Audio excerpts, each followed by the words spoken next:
Diz assim, Atos 2:25: porque a respeito dele diz Davi: diante de mim via sempre o Senhor, sempre está à minha direita, para que eu não seja abalado. Por isso se alegrou o meu coração e a minha língua exultou.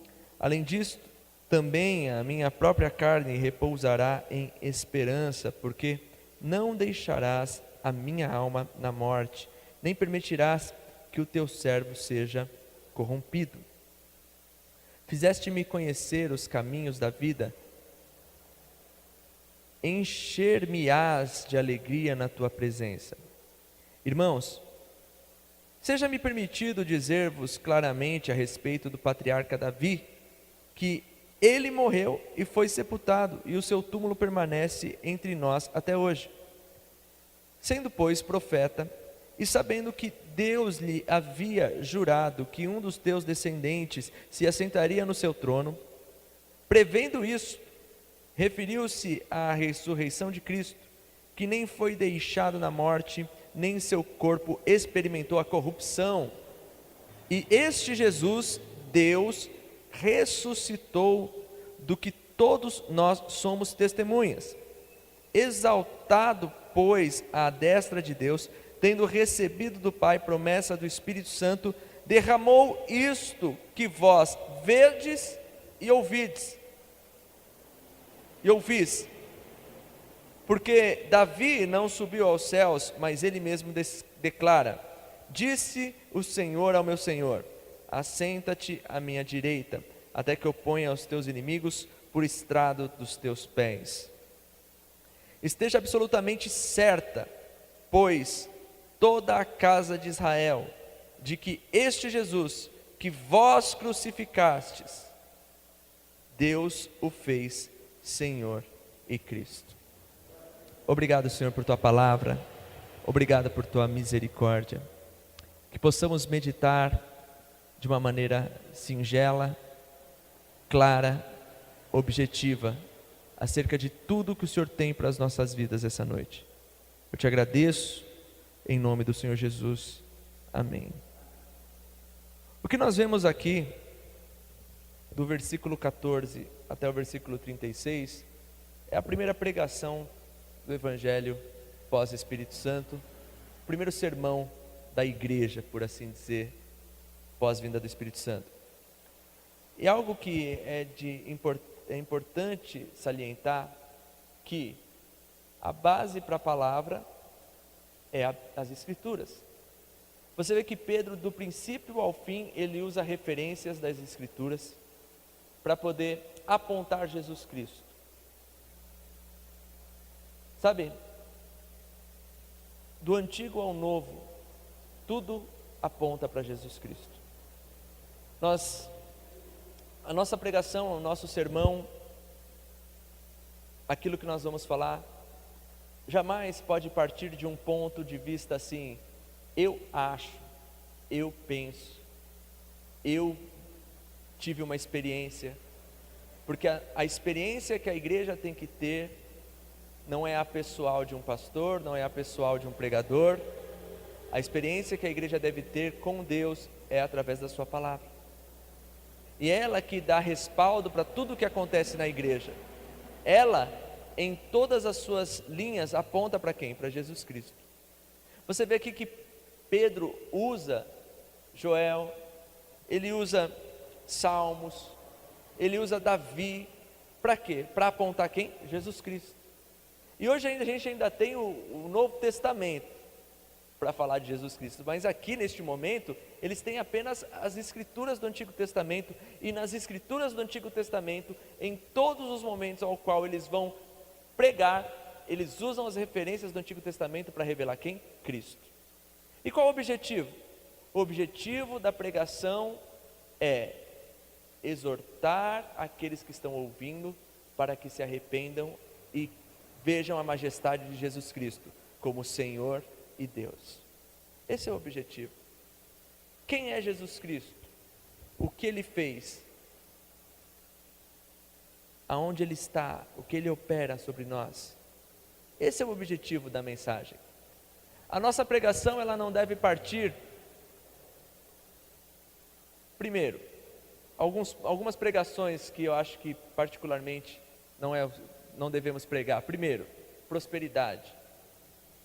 Cara, desculpa, não rola. Não, mas a gente não pode ser próspero. Eu acredito numa prosperidade bíblica que está mais conectada naquilo que José viveu, tipo, escravo próspero, prisioneiro próspero, e uma prosperidade que não o ensoberbeceu, ao ponto de que a prosperidade que ele teve serviu como manutenção para a sua família, para sustento daqueles que o haviam traído. Essa prosperidade não é a prosperidade que muita gente quer, porque durante muitos anos da vida de José ele foi próspero, mas não tinha dinheiro no bolso, porque a prosperidade de José se baseia em tudo o que fazer dar certo diante do Senhor. Se eu sou um escravo, eu sou um escravo próspero porque eu estou diante de Deus. Se eu sou um prisioneiro, eu vou ser um prisioneiro próspero porque eu estou diante de Deus. Se eu sou um servo próspero porque eu estou diante de Deus. E é isso que nós devemos fazer. Essa é a prosperidade que eu acredito. E aquela que você está em Deus, e em tudo o que você faz, prospera para o bem de Deus, não aquela que eu enriqueço, para que os outros vejam que eu estou bem e queiram servir o Deus que eu tenho, só porque Deus me deu um carro, Deus me deu uma casa, Deus me deu... Não é essa prosperidade. Nós não devemos pregar para atrair multidões, porque às vezes os nossos sermões eles se resumem em boas palestras, com boa eloquência, com bom entretenimento para atrair pessoas. Eu podia, no decorrer desses 6 anos, 7 anos, usar o culto, a reunião de quarta-feira para fazer campanha. Eu te garanto que teriam bem mais pessoas aqui. Eu poderia. Campanha A, campanha B. Por quê? Porque isso, outro dia, uma vez no início do meu ministério, uma pessoa veio me aconselhar, uma pessoa sábia, muito tempo de igreja, e ela falou assim: Rodrigo, você tem que fazer uns atos proféticos, você tem que fazer umas campanhas, porque o povo gosta. Eu falei: eu não estou afim de saber o que o povo gosta, eu quero saber o que Deus quer. Porque o que o povo gosta, você se perde naquilo que o povo gosta. Porque o povo tem um gosto muito, muito estranho. Nem o povo sabe o que ele gosta. Nem o povo sabe o que ele gosta. É sério. Você quer ver como o povo não sabe o que gosta? É época de eleição. Você vota num cidadão, depois de 3 meses você quer tirar o cara do poder. Quem escolheu? Você. Então quer dizer, você é um péssimo na decisão de escolher. A pessoa casa e depois já quer separar. Olha só, coisa louca. A gente é desse jeito. Somos péssimos em escolhas. E a gente não pode pregar para que o povo goste. Não que também a gente vai fazer uma pregação contrária, né? Odeie. Não, jamais. Mas nós devemos pregar a verdade do Evangelho e apontar a Cristo na nossa pregação. Aquilo que a sua obra, o seu senhorio, a sua divindade e a sua graça sobre as vidas. Sabe, eu tenho visto, eu quero me atentar muito hoje, quero ficar basicamente trabalhando em cima disso, dessa questão, desse sermão de Pedro, um sermão que converte 3.000 pessoas, e que não fala de nenhuma promessa a não ser o Espírito Santo de Deus, não aponta para nenhuma coisa a não ser Jesus Cristo como Senhor, e que não usa nenhuma referência a não ser a Bíblia. Que mistério é esse? Que coisa mais louca é essa?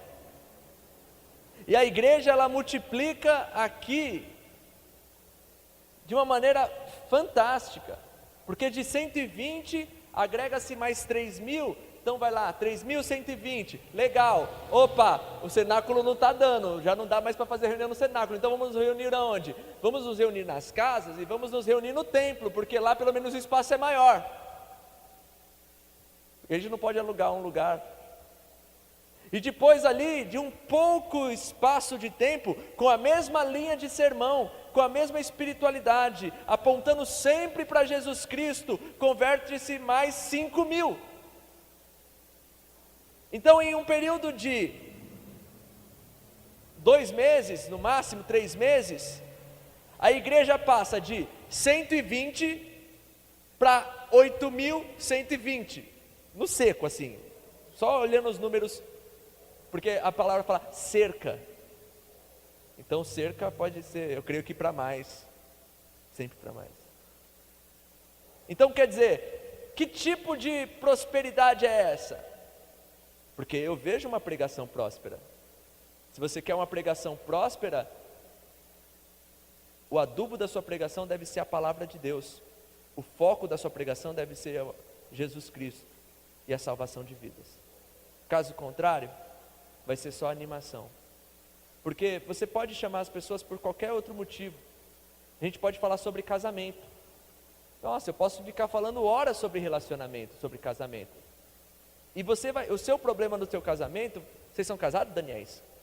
Não? Você é casado, Daniel? Daniel é casado. O Japa se entristeceu porque já foi. Olha a cara do que ele fez. Já foi. Né?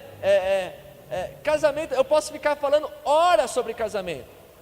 Posso ficar falando horas sobre relacionamento conjugal. Você vai ficar feliz. Você vai falar que foi uma bênção.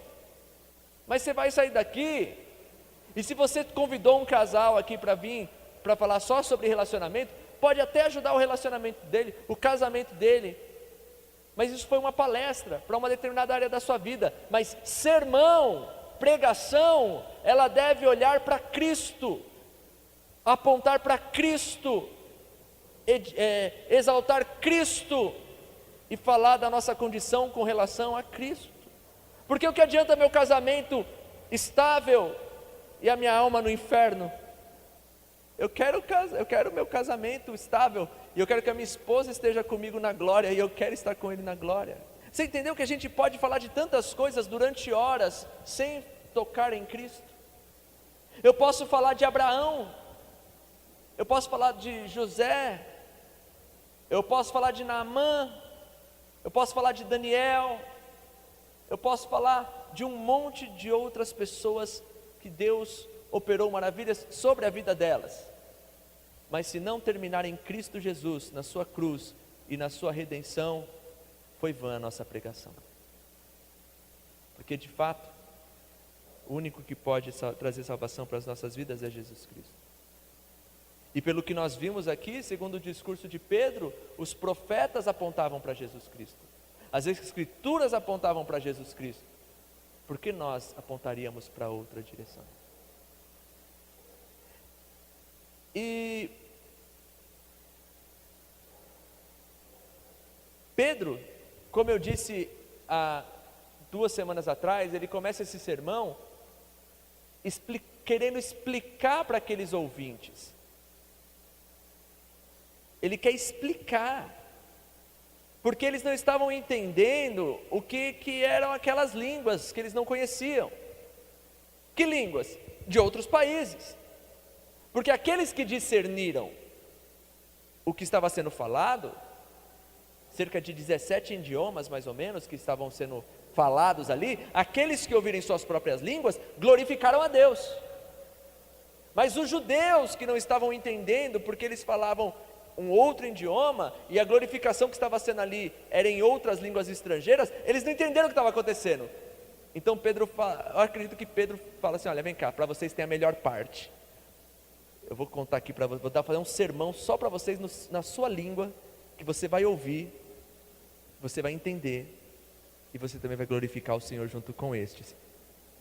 Porque a pregação aqui tem 2 movimentos aqui. Primeiro, o movimento do Espírito Santo descendo sobre a igreja, sobre aquelas pessoas simples, e essas pessoas simples proclamando maravilhas celestiais, ao ponto de pessoas gentias, pessoas que não são daquele idioma, a adorarem a Deus. Então esse é um movimento da parte de Deus, um movimento totalmente espiritual. E aqui também há um movimento espiritual, só que Deus usa Pedro para falar em língua daquele local, para aquela gente, através das escrituras que ele conheciam, para que também aqueles se convertessem. Não é interessante esse movimento? Então existe um movimento totalmente da parte de Deus, e um movimento em que Deus usa aquele homem com base nas escrituras que aquele povo já conhecia, que aquele povo já ouvia. Não despreza o conhecimento daqueles homens, porque quando ele fala de Joel, aqueles homens conheciam Joel. Quando fala de Daniel, aqueles homens, de Davi, aqueles homens também conheciam Davi. O que isso quer dizer? Isso quer dizer que o Evangelho, o Senhor, Ele quer trazer também para a sua vida, sem desprezar o seu conhecimento. Às vezes a gente acha que as pessoas são tudo burro. Ah, Jesus Cristo, tá, não, você não sabe nada de Jesus Cristo, esquece, apaga tudo. Tudo que você aprendeu está errado. Aí a pessoa se sente uma burra. Não, você não é assim, não é assim. Vem cá, senta aqui, faz uma lá, tipo o negócio do MIB, sabe, que faz, aí você apaga tudo, porque o que você era daqui para trás, nada vai servir. Quem disse isso? O que Pedro está falando aqui? De referências e de situações que estes homens já tinham vivido. Ei, vem cá, deixa eu explicar para vocês uma coisa. A escritura que vocês leram, a base que vocês tinham, vocês já têm uma base, só que eu vou mostrar para vocês a maneira correta de enxergar as coisas que vocês já sabem. Porque se você perguntar para as pessoas, quase todos vão falar que acreditam que Jesus existiu. Só que elas acreditam que Jesus existiu, só que elas não entendem de fato, numa visão clara, limpa, bonita, através do Espírito Santo, quem de fato foi Jesus e o que Ele fez. Então nunca possamos desprezar as pessoas, o pouco de conhecimento que ela tem. Não é que Jesus fala com aqueles homens, quando chegam para Jesus e falam assim: Jesus, qual é o principal mandamento? O que Jesus pergunta para ele? Vem cá, você sabe qual é? Eu sei, é esse, você está vendo? Você já sabe. Você já não estou desprezando o que você está, você já sabe. O que a gente precisa trazer para as pessoas é colocá-las no caminho correto, sem desprezar o que elas são, ou o pouco de coisa que elas têm. Porque eu conheço um monte de gente que não entende nada de Bíblia, mas que vive um evangelho tão mais puro do que um monte de crente. Eu conheço gente que não sabe te falar um versículo, coisa e tal, mas ele sabe que Deus é amor, e ele fala: poxa, Deus é amor, então eu tenho que amar também. E é só isso que ele sabe, talvez porque passou um dia em frente de uma igreja e viu na placa: Deus é amor. Ele falou: se Deus é amor, então eu quero. Não sabe versículo, não sabe endereço, mas começa a viver um cristianismo, porque o Espírito marca na tábua do seu coração, e sem as tábuas da lei, o Espírito começa a ministrar essa pessoa de uma maneira tão linda e tão maravilhosa, que às vezes a gente está tão ligado nas tábuas de pedra, e despreza aquilo que Deus está fazendo nas pessoas. E aí, Pedro ele faz esse sermão maravilhoso, ele aponta a Cristo em todo momento. Ele explica, porque a intenção dele não é condenar aqueles que estão ouvindo. A intenção de Pedro é resgatá-los, orientá-los, colocá-los no caminho da verdade. Mas Pedro não passa a mão na cabeça dele, fala assim: olha, esse Jesus aí, que vocês crucificaram, poxa, ele revela a pessoa de Cristo, ele revela a obra de Cristo, ele revela quem somos e o que fazemos também. Mas o interessante, eu quero me atentar ao versículo 36, na verdade. Esteja absolutamente certa, pois toda a casa de Israel. Pedro tem um foco na sua pregação.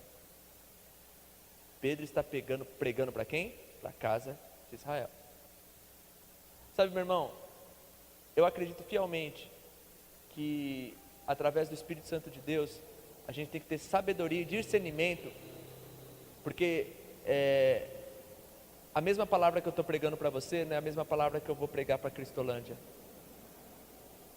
A mesma palavra que eu estou pregando na Cristolândia não é a mesma palavra que eu vou pregar na rua, de repente, para um grupo de pessoas. Por quê? Porque a gente tem que saber para quem a gente está pregando. a síntese da mensagem é uma só: revelação de Jesus Cristo, revelação das obras de Jesus Cristo, senhorio de Jesus Cristo, graça, sacrifício, salvação. Isso, a base vai ser sempre a mesma, mas a gente tem que ter foco na nossa mensagem. A gente tem que olhar e focar. Você vê que Pedro está focando em quem? Naqueles que já tinham ouvido e já estavam glorificando a Deus por causa das línguas? Não, ele não focou os estrangeiros, ele não focou aquelas outras pessoas, ele olha para a casa de Israel. Amém?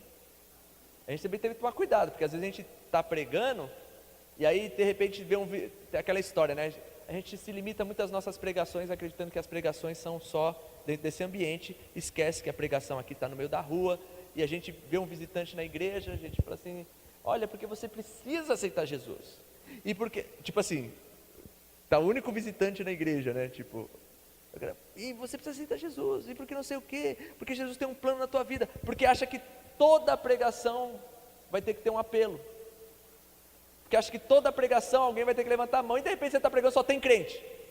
Aqui, pelo que eu sei, todo mundo já aceitou Jesus na vida. E aí? A gente tem que discernir para quem estamos falando. E você vê que Paulo, ele faz um sermão não focado em uma pessoa, mas em uma multidão. Para a casa de Israel. Preste atenção, casa de Israel.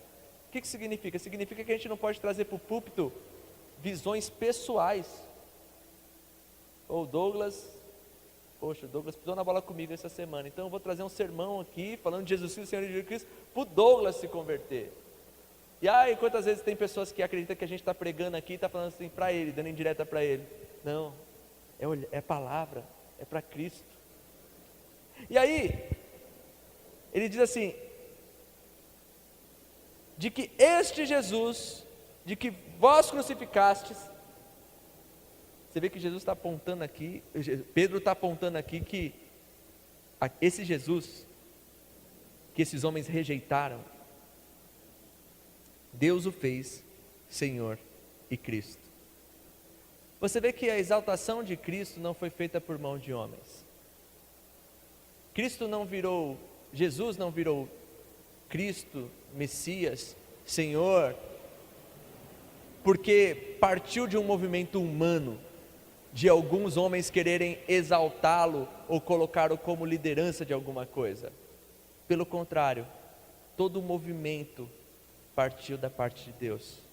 Deus o quis, Deus o fez, porque o que dependesse da humanidade, o fim seria a cruz, ou pelos judeus, ou pelos gentios, ou pelos guarulhenses, ou por qualquer outro fim.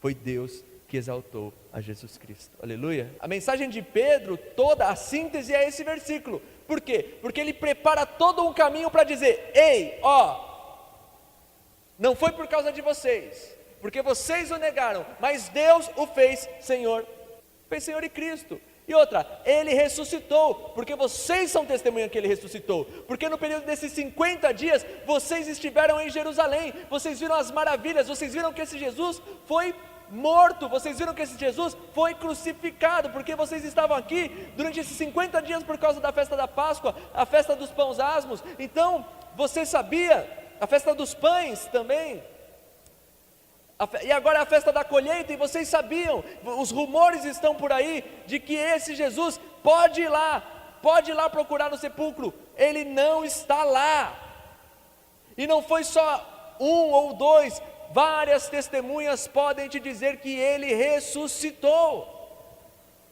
Esses homens estavam com a verdade diante deles, mas eles não estavam conseguindo enxergar. Essa é uma outra coisa que a mensagem do Evangelho, a pregação deve fazer nas nossas vidas: revelar coisas que já estão na frente da gente, nos clarear, tirar escamas dos nossos olhos.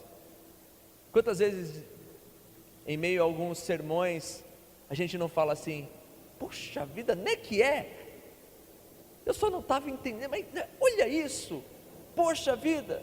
Porque esse é um papel da palavra, revelar a nós a grandeza do Senhor, que está ao nosso redor o tempo inteiro, e nós não estamos conseguindo enxergar, por causa da nossa ignorância. E aí, o que Deus faz com Cristo? Deus o faz Senhor e Cristo. É isso que Ele faz de Jesus de Nazaré. Isso aqui é uma grande diferença entre ser Senhor e ser Cristo. Existem muitas pessoas, grande parte das pessoas, que aceitam que Jesus de Nazaré, primeiro que Ele nasceu, que Ele era de Nazaré, acredita. Até um ateu, você pode perguntar para um ateu que não acredita em Deus, mas ele acredita que Jesus nasceu. Você pode perguntar: você acredita que Jesus nasceu? Acredito. Mas ele era um homem influente. Ele era ele tinha um papo bom. Ele não vai negar de que Jesus tenha nascido ou passado pela terra, porque é impossível negar que Jesus nasceu. Ele foi um bom líder. Ele foi um religioso influente. Ele foi isso, ele foi aquilo. Vão dizer que sim, que ele foi um mestre. Ninguém vai negar que Jesus nasceu. Nem um ateu vai negar que Jesus nasceu.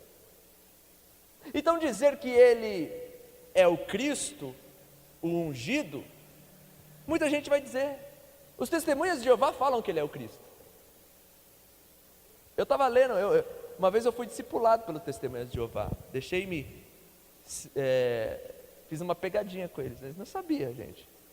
Deixei durante 3 meses, durante toda sexta-feira, no dia do meu almoço, vinha 2 senhoras coreanas, Testemunha de Jeová, e ficava me evangelizando. E aí, eles acreditam que ele é o ungido.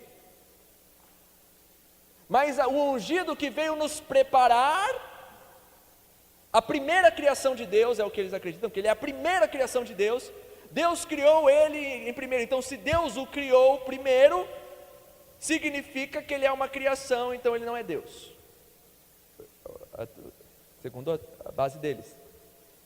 Então, ele sendo o primogênito de toda a criação, e eles não entendem esse texto, porque esse texto fala que o primogênito de toda a criação, ele está dizendo, foi aquele primeiro, que depois dele nós, por aceitação a ele, nesse sacrifício que ele fez, nós temos vida com o Pai.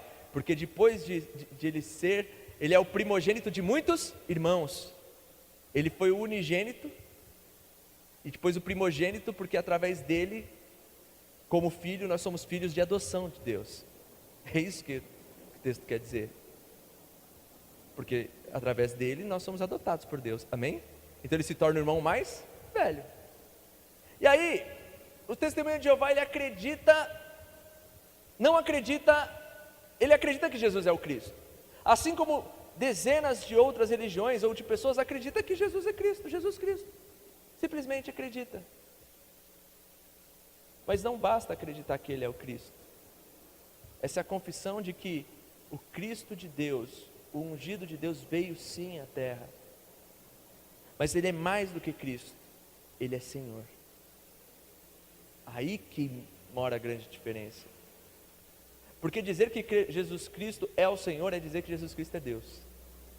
E nem todos aceitam Jesus como Deus. É difícil.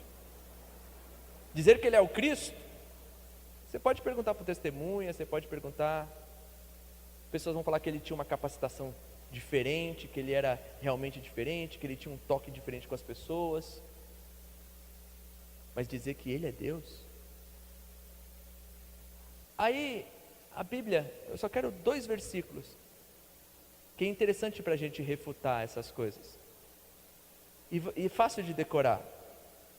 Por exemplo, Evangelho de João, capítulo 20, versículo 28. Evangelho de João, capítulo 20, versículo de 28. Você vai colocar aqui para mim, Alan? Evangelho de João 20, 28. Olha só que Tomé diz. Tomé tinha acreditado que Jesus era o Cristo, assim como os outros apóstolos. Amém? Ele já tinha declarado isso. Aí agora, depois Jesus ressuscita, ressurreto, ele não está botando muita fé. Aí ele tem um encontro pessoal com Jesus. E ele diz, respondeu-lhe Tomé, Senhor meu e Deus meu. Aí Jesus não olha para ele e fala assim, eu sou Deus não, menino, para. Blasfêmia! Jesus repreendeu Tomé por ter chamado ele de Deus? Repreendeu? Qual a confissão de Tomé? Senhor meu e Deus meu. Mas não vamos ficar só na palavra de Tomé, porque Tomé não tem muito crédito na casa, né? Na verdade, ninguém dá crédito para Tomé. Alguém dá crédito para Tomé aqui? É difícil. Então, como eu disse, olha que sacada legal. Atos 20 e 28. Mesmo endereço, só que no livro de Atos. Tá? Só muda a cidade, a rua é a mesma, 20 e 28. Rua 20, casa 28. Atos 20 e 28. Olha essa declaração.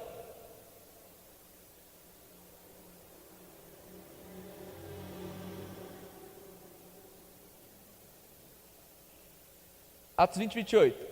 Cuidai, pois, de vós mesmos e de todo o rebanho sobre o qual o Espírito Santo vos constituiu bispos. Primeiro, quem constitui bispo, quem constitui pessoas sobre a igreja é o Espírito Santo e jamais homens.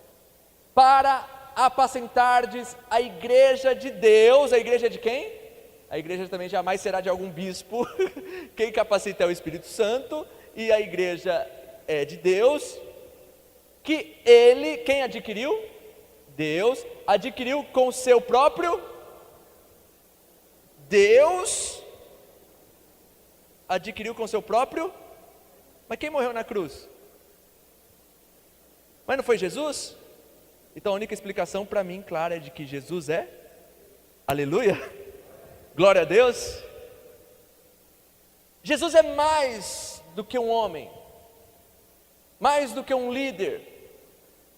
Porque às vezes nós queremos os benefícios do Cristo, queremos aquele que veio dar vista aos cegos, nós queremos enxergar, aquele que curou os leprosos, nós queremos ser limpos, nós queremos o Espírito Santo de Deus, queremos todas essas coisas, queremos os benefícios do Cristo, por isso acreditamos no Cristo, mas deixamos de lado o senhorio de Jesus Cristo. Muitas pessoas deixam de lado que Jesus Cristo é o Senhor. Jesus Cristo, Ele não é apenas o Cristo, Ele é Deus. E isso muda tudo, porque eu não vou querer só os benefícios do ungido, eu não vou querer só a unção do ungido, eu vou entregar a minha vida, os meus passos, tudo que sou, tudo que tenho, ao governo dEle. Quanta gente eu conheço que crê em Jesus Cristo, mas que não deixa Jesus Cristo ser o Senhor das suas vidas.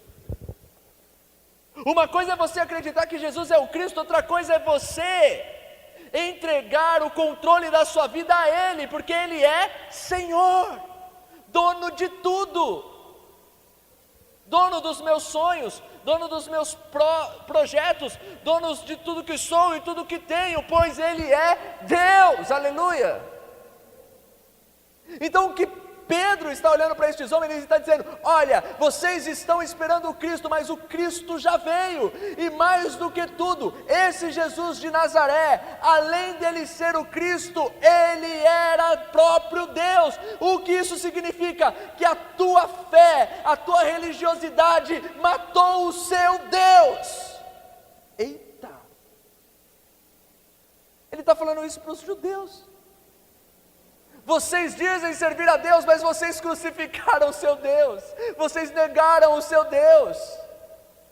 Vocês dizem servir ao Senhor, mas vocês mataram o seu Senhor, porque o seu Senhor nasceu naquela cidade que ninguém dava nada, porque o seu Senhor trabalhou duramente até os 30 anos, porque o seu Senhor tinha farpas de madeira nas mãos, porque o seu Senhor andou com pessoas pobres, miseráveis e que o mundo desprezava, porque o teu Senhor repudiou o nojo que é a tua religiosidade, a tua superficialidade. Vocês mataram o seu Deus, porque o seu Deus queria te mostrar o caminho da verdade.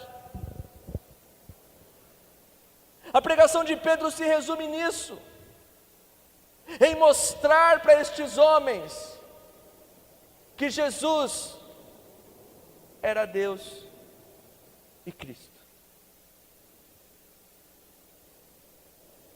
E o que estava acontecendo com aquele grupo de 120 pessoas era reflexo de acreditarem que Jesus de Nazaré, que nasceu de Maria e foi criado por José, o carpinteiro, e que ali no meio deles estavam suas irmãs e os seus irmãos, entre eles Judas, irmão de Tiago, e Tiago, irmão de Judas, que ambos eram irmãos de Jesus, provavelmente estão tendo o seu primeiro encontro impactante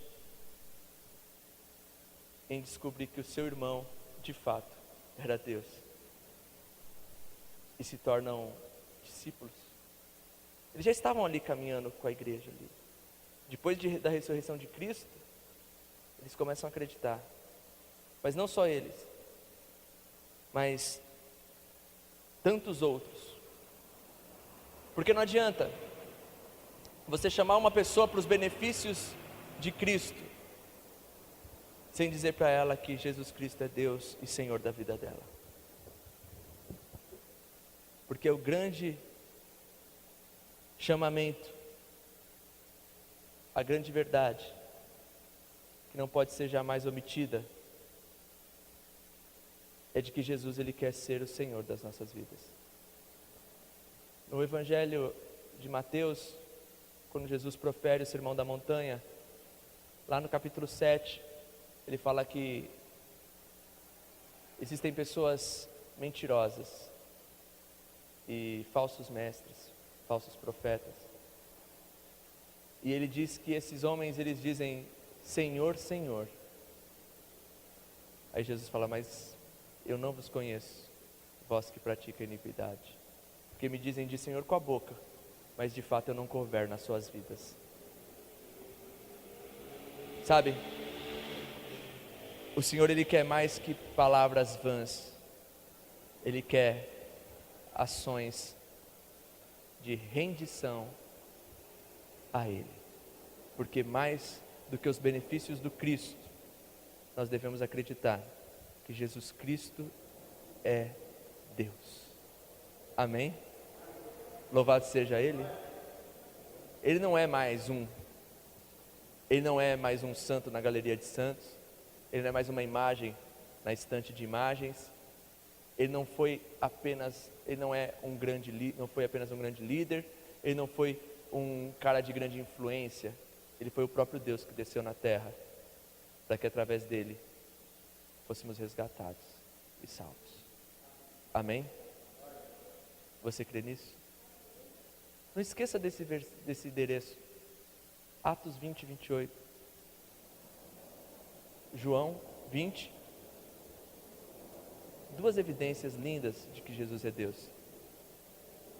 Além de, é lógico, se você quiser refutar com o testemunho de Jeová, a Bíblia deles está complicada, porque eles mudaram. Mas o próprio início do Evangelho de João, porque o próprio Evangelho de João é o Evangelho que João escreve para mostrar o senhorio de Jesus e a sua autoridade como Deus. Ali tem os 7 eu sou, eu sou, eu sou, eu sou. E ele já inicia o seu Evangelho dizendo, eu vou ler o princípio do Evangelho de João, eu vou encerrar com esse. E no princípio era o verbo, e o verbo estava com Deus, e o verbo era Deus. No princípio era o verbo estava com Deus, e o verbo era Deus. Jesus é o verbo. Jesus é a ação, Jesus é a palavra. Ele estava com Deus e ele era Deus.